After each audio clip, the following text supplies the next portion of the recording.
esto es así de dinámico, cambio, paso de una, estoy con una, ahora estoy con otro y estoy con mucha gente y el estudio está lleno de gente y estamos muy bien acompañados y le damos ¿Tenemos aplausos ahí, Norman? Para inaugurar la sección de Jere. Voces que incomodan. Vamos a aplaudir nosotros. No hay aplausos, pero vamos a... Hoy vamos a arrancar este programa. Ahí está. Vamos, los aplausos que se merecen. Y ya lo tenemos a Mario. Estamos acá con Mario Coelho. Y fuera del estudio está Patri también Mancilla, que bueno, está. Así que hay que nombrarla. Bueno, muy buenas tardes para todos. Hola Mario, ¿cómo estás? Bien. Qué lindo tenerte acá. Bueno, gracias a ustedes. Si bien el 2 de abril pasó, creo que Malvinas es un tema que no nos pasa nunca. Entonces no queríamos dejar de hablar de esto. Y por eso, bueno, Jere dijo, yo quiero ir por ahí. Bueno, ¿y a quién me vas a traer? A Mario. Bueno, mejor, me encanta. Vamos con Mario. Bueno, ¿y de qué se trata lo que vamos a hablar hoy? Bueno, primero te quiero agradecer, Mario, por venir hoy a la radio y contarnos tu historia. Para mí es muy importante tener un testimonio no solo vivo y que lo cuente, que se pueda escuchar su voz, sino que memoria local, que venimos...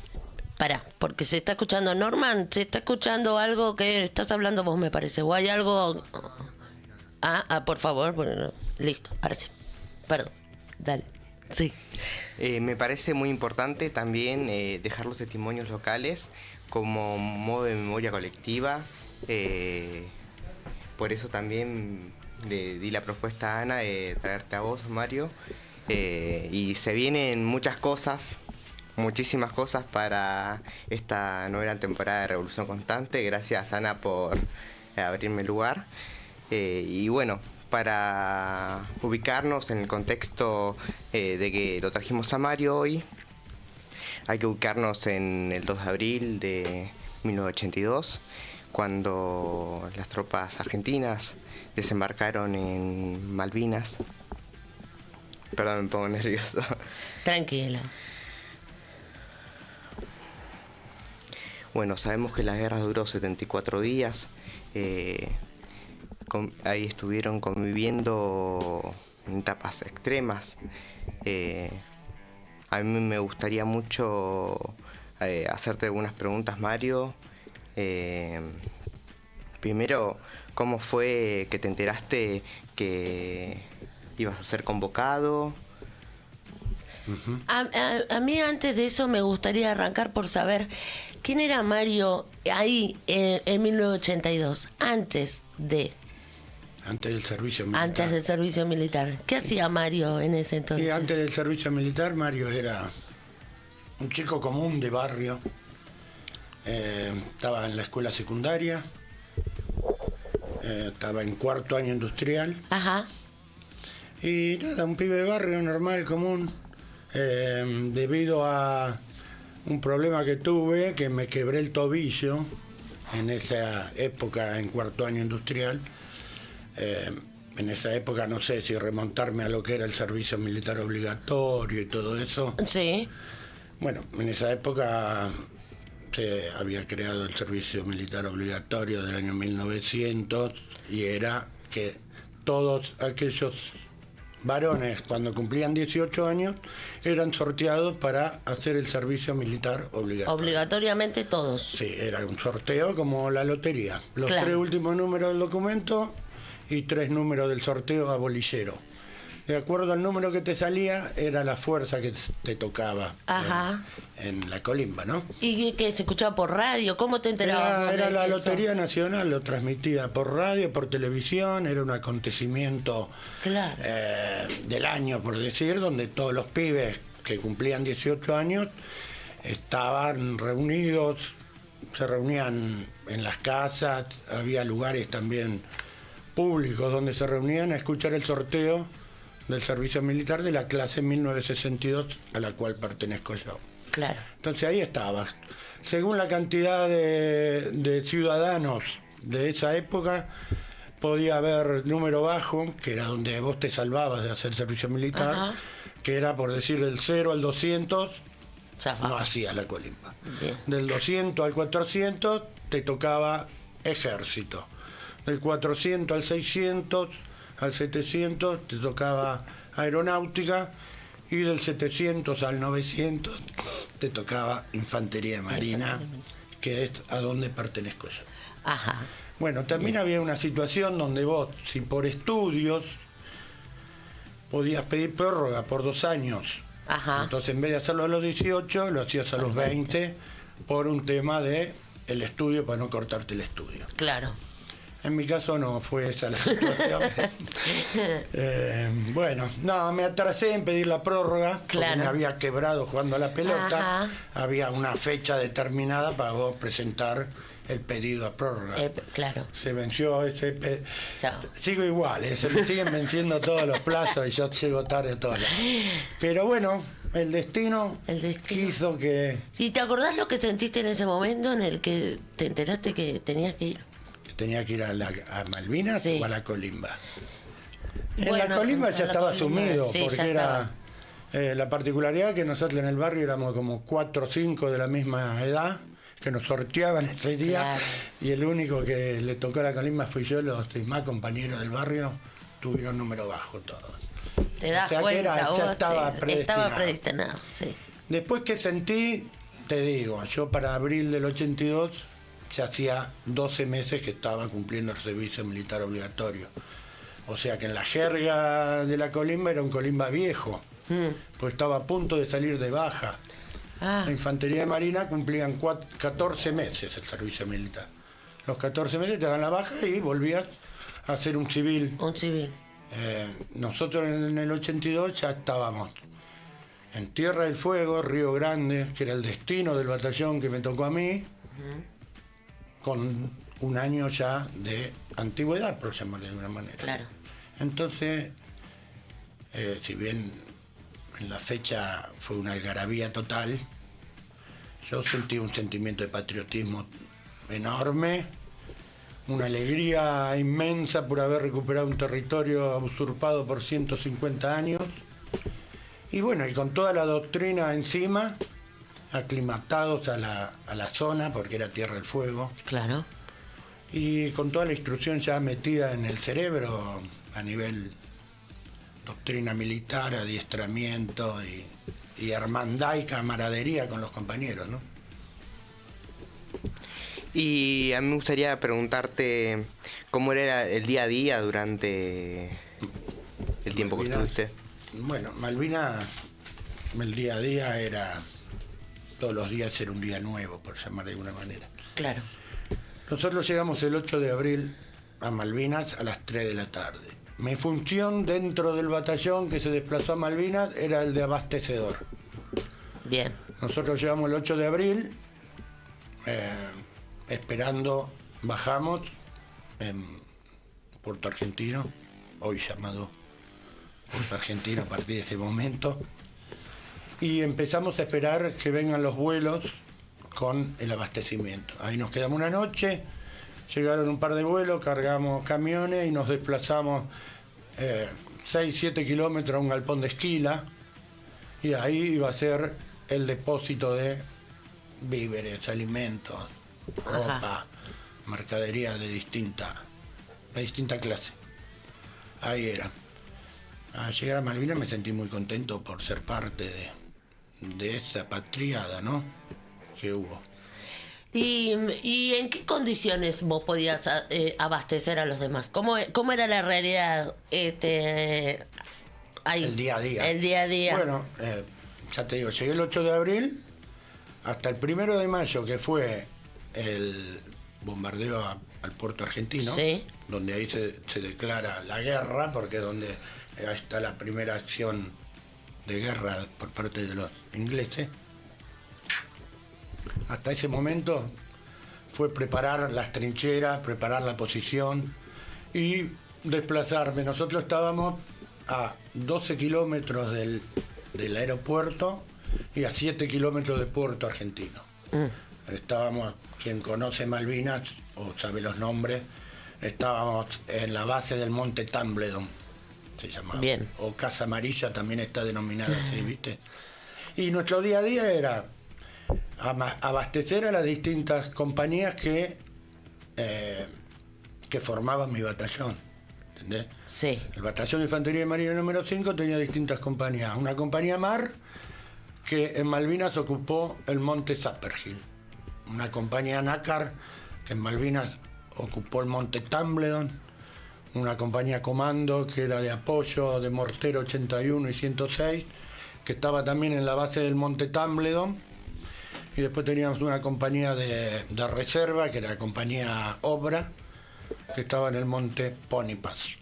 Ajá. Nuestra función era todos los días o cada 2 días bajar del monte donde teníamos la trinchera y la posición nuestra, ir a donde estaba la casa de depósito que teníamos nosotros, y repartir a las distintas compañías, sea tanto rancho caliente como alimento como ropa, Claro. de acuerdo a las necesidades. Y cuando llegaba un vuelo o un buque, nos avisaban, bajábamos subíamos el camión, íbamos, descargábamos tanto el avión como el buque, volvíamos. Esa era nuestra función, más allá de ocupar una trinchera o una posición, Claro. ¿no es cierto? Claro. ¿Y cómo eran las condiciones, no solo materiales, como nos estabas recién explicando, sino humanas con las que operaban, y cómo se vivía también el compañerismo, Mi ¿no? relación. Sí. Bueno, mira, yo siempre digo lo mismo, porque se han escuchado voces de todo tamaño, de todo calibre. Yo siempre hago mención de que hablo del batallón a donde yo pertenecí, que era mi realidad del Claro. día a día. Sí, obvio. Nuestra relación con los superiores fue incomparable de lo bien que nos trataron, el bien que nos tratamos. Eso hay que poner sobre la mesa, que llevamos 1 año conviviendo con estos superiores. Claro. Después hubo una hermandad muy buena porque teníamos un buen adiestramiento, por llamar de alguna manera, y bueno, y la relación fue muy buena. O sea, en Malvinas ya los jefes dejaron de ser jefes y pasaron a ser camaradas nuestros. Exacto. No nos ordenaban, sino que nos proponían: tenemos que ir acá, tenemos que hacer esto, quien quiera venir, yo tengo que ir porque es una obligación. De repente nos decía el jefe nuestro. Claro. Y bueno, ante esa arenga queríamos ir todos. O sea, hubo una hermandad muy buena en Malvinas. Sí, ¿y qué era todo qué les llegaba a ustedes? ¿Qué sabían de lo que estaba pasando? ¿Estaban al tanto de...? No, de lo que pasaba en el continente. Sí. No sabíamos nada. Había un parte interno Sí. de las realidades o del parte diario que había pasado en las islas.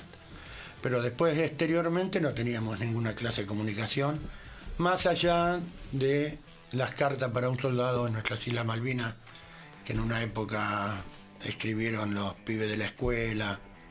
Era Claro. para un soldado en nuestras Islas Malvinas. Acá se estipulaba, o había una forma que en los colegios los chicos escribían una carta para un soldado. Ajá. Y las mandaban para allá, y allá nos llegaban las cartas y nosotros las leímos como una forma de apoyo, Exacto, de conexión, claro. de moral, de mantenernos la moral alta, y eso. Pero después de comunicarnos no había forma. Algunos escuchaban con alguna radio que captaba alguna de Chile o de Uruguay, Ajá. pero muy pocas noticias y esporádicamente, y no. En realidad estábamos aislados de todo lo que era el continente. Claro, lo que sea. claro. Sí. Bueno, yo quería retomar un poco, hablando que me habías dicho de abastecimiento. En distintos batallones, yo he escuchado testimonios donde tienen diferentes realidades, ¿no? Tal cual, sí. Vos me dijiste que había estado 12 meses ya anteriormente en la Colimba. ¿Vos crees que tu unidad tuvieron más adaptados y no tenían las mismas dificultades que otras unidades? Totalmente. Eso fue fundamental para nosotros. Para el Batallón 5, haber estado en un clima igual, similar o quizás en Río Grande es peor el clima que en Malvinas.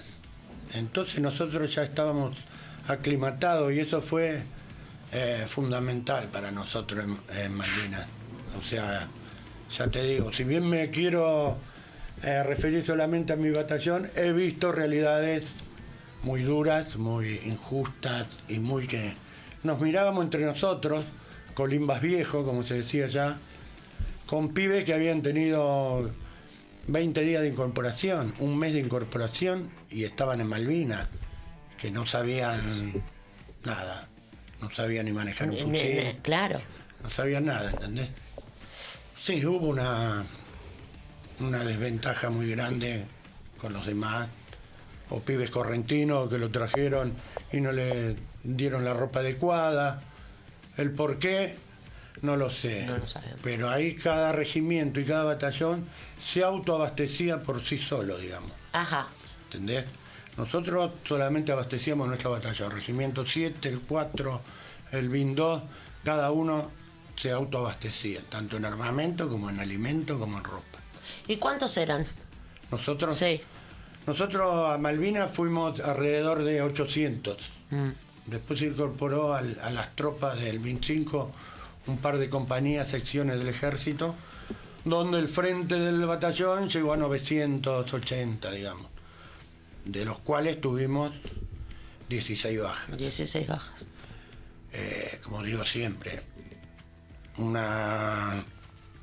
caído vale más, no vale como 1000, o sea, no Sí, hay... sí, no. Pero en los números fríos, de haber trasladado 900, 700 y haber tenido tan pocas bajas, Sí, sí. Entiendo a dónde vas. claro, como quien dice, en el idioma bélico es una baja muy, muy ínfima. Claro. Y bueno, y eso fue que nos dio la ventaja a nosotros en la forma de trasladarnos, de movernos, de armar las posiciones. Tuvimos 30 días para armar posiciones, ya te digo, de abril a mayo, del 8 de abril al 1 de mayo, 30 días para hacer posiciones que era muy difícil. Sí. Se me vienen tantas preguntas para hacerte, Mario. Por ejemplo, yo quisiera... ¿Qué significa para vos ser un excombatiente hoy, en este contexto, con la realidad con la que estamos viviendo, con estas... debe ser... Sí, mira, primero tratamos de... No somos excombatientes como Ajá, veces a ver, aclaramos. aclárame. No, está bueno. No, está buenísimo. Porque el excombatiente dejó de combatir y nosotros somos veteranos de guerra que seguimos Exacto. combatiendo por la causa, ¿no? Muy bien. Desde otro lugar, desde otra trinchera y desde otro tiempo. Bien, he aprendido algo para toda la vida. No, eso. Bien.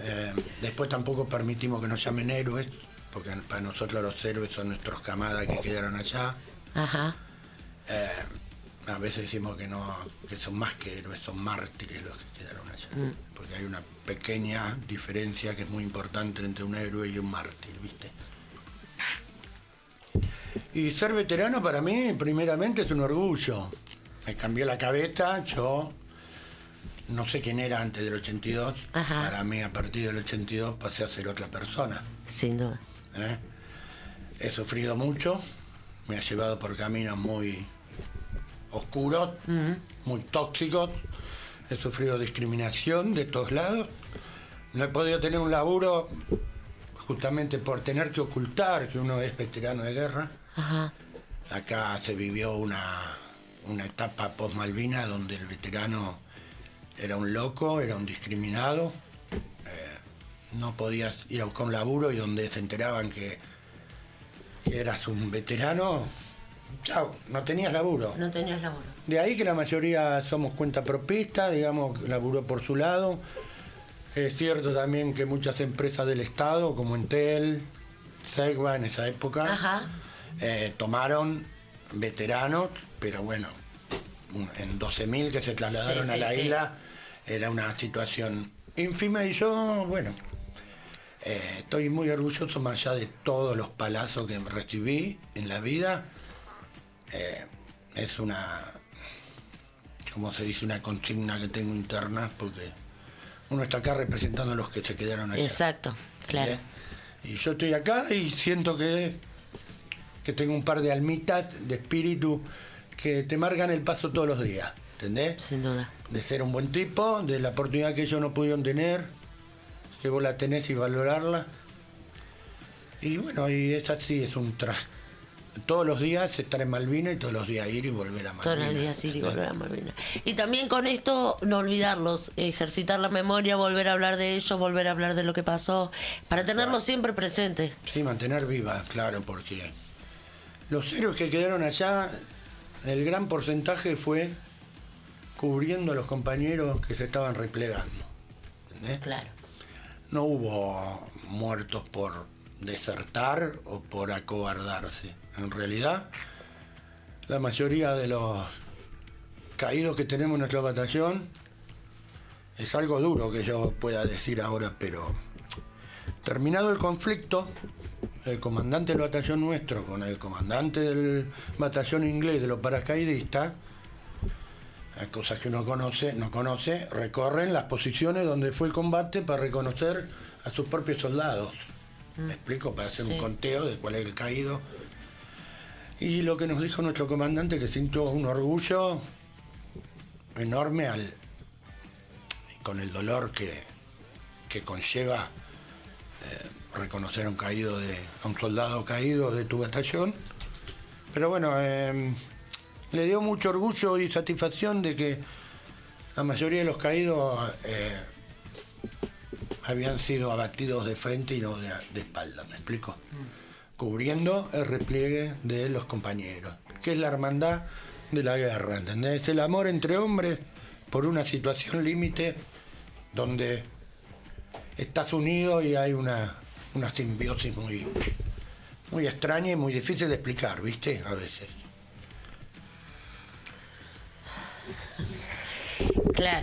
Claro. Qué lindo es que estés acá y escucharte y mirarte a los ojos. O sea, a mí no me gusta, no es que no me gusta. No es que no me sienta cómodo. No es algo que me agrade. Seguro. Pero sé que tengo una misión y sé que tengo que dar testimonio por los que quedaron allá, por los compañeros, por los amigos que yo tuve durante 12 meses en un lugar, porque vos te ibas a Tierra del Fuego y no volvías a tu casa en un año. No había licencia, no había nada. No había nada, claro. Entonces vos ahí armabas una comunión, una hermandad, una camaradería, estando lejos de tu familia. ¿Qué te parece? Solamente tenías el compañero, el de al lado. Sí, sin duda, sin duda. Y bueno, y en 2 meses perder a algunos compañeros donde conviviste 12 meses. ¿Qué te parece? En ese momento lo son todo, es todo lo que tenés son esos compañeros que están ahí con vos. ¿Y cómo hacía la familia que estaba acá para saber que ustedes estaban bien? ¿Había manera de saber? Sí, ¿Cómo? Hubo oportunidad de escribir cartas. Ajá. No a todos les llegó, obviamente, por distintos factores, no sé. Yo tuve la oportunidad de escribir un par de cartas, tuve oportunidad de recibir un par de cartas también. Barba, venía un estafetero, ya te digo, me limito a mi batallón. Seguro, siempre estamos hablando de esto. Venía un estafetero con un bolsón, con cartas, tanto para un soldado de nuestras Islas Malvinas, que era lo que escribía todo el pueblo argentino, exacto, y para familiares, o sea, del batallón. Entonces se la entregaban a un encargado del batallón y el batallón recorría las distintas posiciones donde estaban las distintas compañías, como te digo, en los distintos montes, y entregaban las cosas. Yo, gracias a Dios, pude recibir un par y pude contestar un par que llegó a destino. Claro, qué importante y cómo debe haber sido, ¿no? Para la familia que esperaba saber cómo estaba el otro y ¿no? No te puedo entrevistar, Patrick, que vos lo viste del otro lado, pero debe haber sido un montón todo, por todos lados. Sí, aparte una mezcla de emociones, tanto como tuya, Mario, como de tus familiares, que decir... Yo creo que sí. Eso uno lo siente con el pasar de los años. Claro. En ese momento vos estás en una situación que no tenés tiempo de recapacitar, ni de filosofar, ni de meditar, ni de No, nada. No. En Malvinas se suceden los acontecimientos uno atrás del otro tan vertiginosamente y que no tenés tiempo ni de pensar en nadie, solamente en tu propia supervivencia y la supervivencia de tu compañero que tenés al lado, nada más, digamos. Cuando bajás años después, ya te digo, o sea, Claro. esto no viene y después de los 5 años te empieza a caer la ficha y ahí es donde empezás vos. Al principio no entendés qué te pasa y ahora sí, los sentimientos empiezan a aflorar cuando uno Claro. está más viejo, Cuando uno está más grande. maricón. Claro. Y donde la particularidad que por más tiempo se va alejando Malvinas, más cerca nos sentimos nosotros. ¿viste? Exacto. Claro. Yo hago la comparación esa. ¿Te quedaron amigos de Malvinas? ¿Tenés amigos de...? En realidad de tengo batalla? hermanos. Hermanos. De Malvinas. De Malvinas tengo hermanos, sí. Hermanos que no.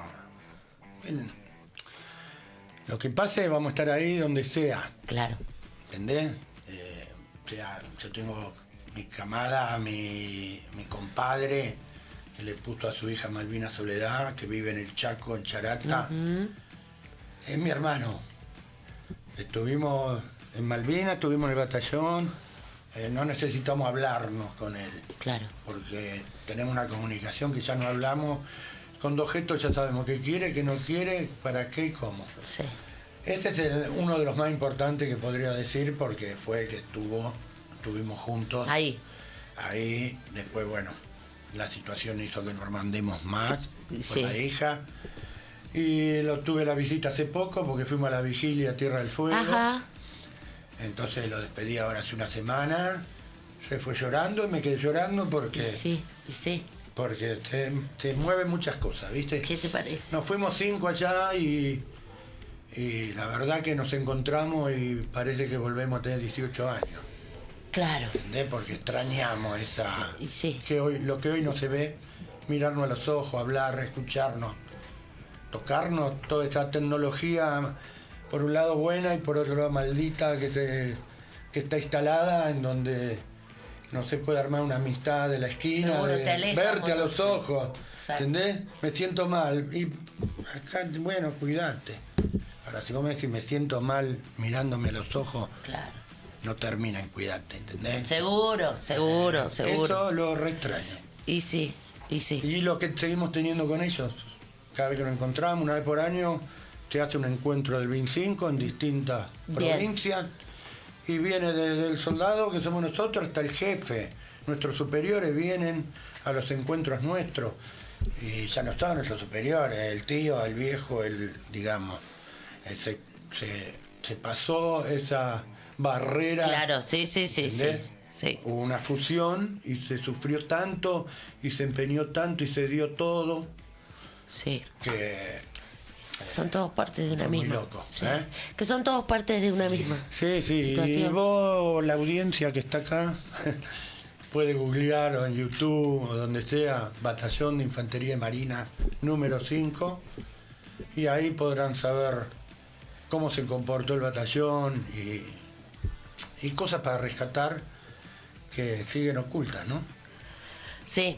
Yo la última pregunta y ya te dejo a vos. Quería saber, ¿fuiste a Malvinas alguna vez? ¿Volviste? Como le dije, soy medio irónico. O sea, no, a Malvinas voy todos los días. Bueno, sí. Por eso, no fui. No volví ni quiero volver. No, bien. El motivo, no voy a esgrimir lo que dicen todos por tener pasaporte y No, todo no, eso. no. Eso ya está superado. Sabemos que no queda otra, si querés ir a Malvinas, que sacar pasaporte y que te sellen el pasaporte para entrar a tu propia. Eso no sería lo que me frena a ir. Lo que realmente me frena, como te expliqué en un momento, tengo una memoria muy fotográfica y como mi función en Malvinas fue desplazarme, bajar del monte Tumbledon, ir a las distintas zonas de Malvinas donde estaba mi batallón, eso lo tengo todo acá y lo quiero conservar acá. Sé que Malvinas hoy no es lo que fue, Seguro. ¿entendés? Voy a buscar lugares Sí, que no que voy no a van a encontrar estar. y que están completamente... Y no quiero borrar a veces esta imagen en mi cabeza. Jere. Bueno, yo primero, sinceramente, te quiero seguir escuchando. Quiero Bueno, hacerte... trae un vino. Te quiero hacer miles de preguntas. Ya vamos a tener el momento. Y para mí historias como la tuya, Mario, nos recuerdan que muchas veces se dice, o escuchás, yo he escuchado en algunas radios, decir que, bueno, fue un capítulo de la historia, pero no fue así. Es memoria, es identidad, es una historia viva. Testimonios como los tuyos también nos ayudan a mantener la historia viva, a que quede grabado y que quede también guardado no solo en nuestros corazones, en la mente de todos, especialmente la de ustedes, sino que también para la sociedad más joven, ¿no?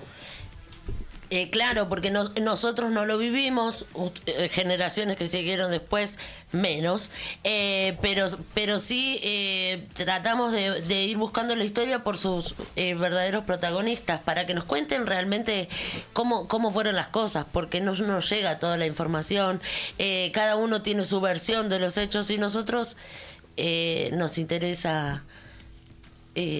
por eso en primera mano, por eso nos acercamos a vos, porque siempre es maravilloso escucharte, ya lo sabes. Y no se lo digo a todos, pero es lindo acercarnos un poco a esa historia real. Como decís vos, no sé si es lindo la palabra, pero es necesario. Sí. Y es un ejercicio que tenemos que seguir haciendo, tenemos que seguir hablando de esto. Sí, todos los caminos no son fáciles para el progreso, para superarte, ¿no es cierto? No. Y en este caso lo mismo. Yo les quiero agradecer a ustedes porque al entrevistarme a mí, entrevistan a muchos que hoy no están acá y que yo puedo dar testimonio de ello, ¿no? Sí. Y bueno, nada, estoy a disposición para cuando quieran, para seguir manteniendo viva la llama de Malvinas.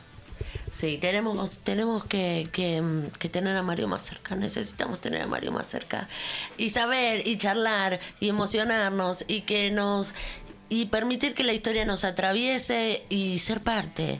Y lo que nos toca es seguir difundiendo, que llegue, que sigamos hablando, que si alguno está del otro lado hoy, lo bueno, si le tenemos que rescatar algo bueno a la tecnología, es que se puede amplificar un montón esta voz, la voz de Mario. Puede llegar a un montón de lugares que antes capaz estábamos más limitados. Busquémosle el lado Eso positivo. tenemos. No, es cierto. Entonces, creo que, bueno, es una hermosura que estés acá, Mario.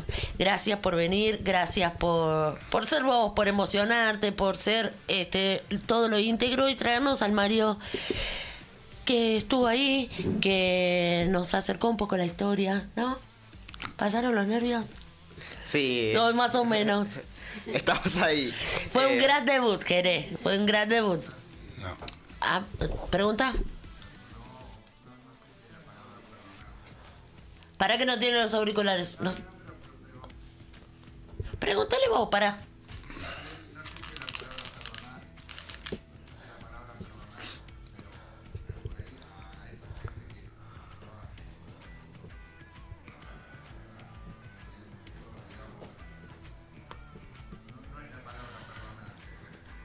Sí, te entiendo a dónde vas. ¿Qué te puedo decir? Me voy a sacar esto. Sácate. Me siento extraño. Mira, sí, la gente es muy mala. Y si tiene poder y mala, peor todavía. En este caso se ejerció un poder desmesurado mandando pibes que no tenían ninguna clase de ni adaptación ni de preparación hoy te digo a morir, ¿no? Pero la idea original en Malvinas fue tomar Malvinas y retirarse para entrar en una negociación de paz. Bien. ¿No es cierto? El plan original no fue quedarse en Malvinas. Por eso se tomó Malvinas sin ocasionar bajas, que eso es algo muy difícil, que no sea incruenta una toma, se cumplió a la perfección, porque eso forzaba que si había alguna baja inglesa, ya no se podía llegar a Exacto. un tratamiento de negociaciones. Eso se hizo bien.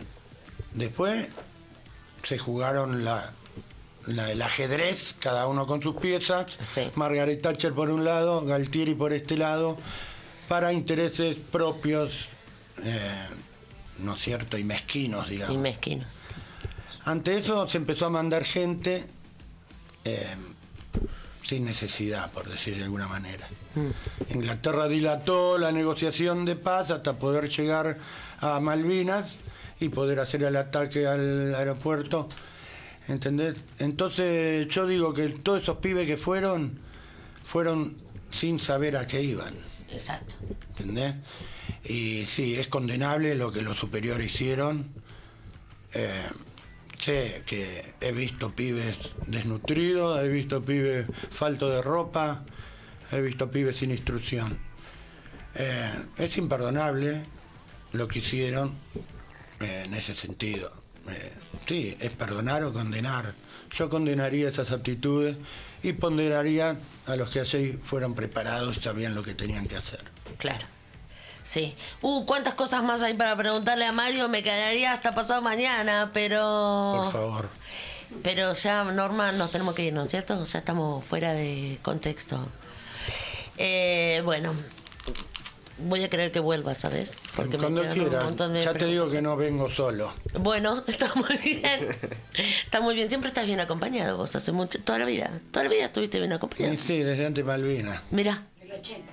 Del 80. En el 80 que estamos juntos. Bueno, ¿ves? No me dejaste preguntarle cómo vivió ella Malvinas desde este lado. Será en otro momento. En otro momento, ya le voy a preguntar. Bueno, ha sido un placer. Lamentablemente nos tenemos que ir y acá es donde yo digo, yo tengo que hacer un programa de 4 horas, porque 2 horas no me alcanza. Pero después me arrepiento. Pero 19:52, nos tendremos que haber ido hace rato ya. Pero bueno, acá estamos. Valió la pena. Gracias, Mario. Por favor. Gracias, Patri, por acompañarlo. Gracias, Jere, por este hermoso momento. Ya está, relajá que ya diste el puntapié inicial y vamos a estar hablando con Jere sobre derechos humanos. Esas voces que incomodan, bueno, las vamos a traer. Vamos a seguir buscando desde acá. Nosotros también tenemos nuestra trinchera acá en Radio Cromo y de acá damos nuestra batalla. Gracias a todos por los que nos acompañaron y nos volvemos a encontrar el próximo lunes a partir de las 18 horas. ¡Chao!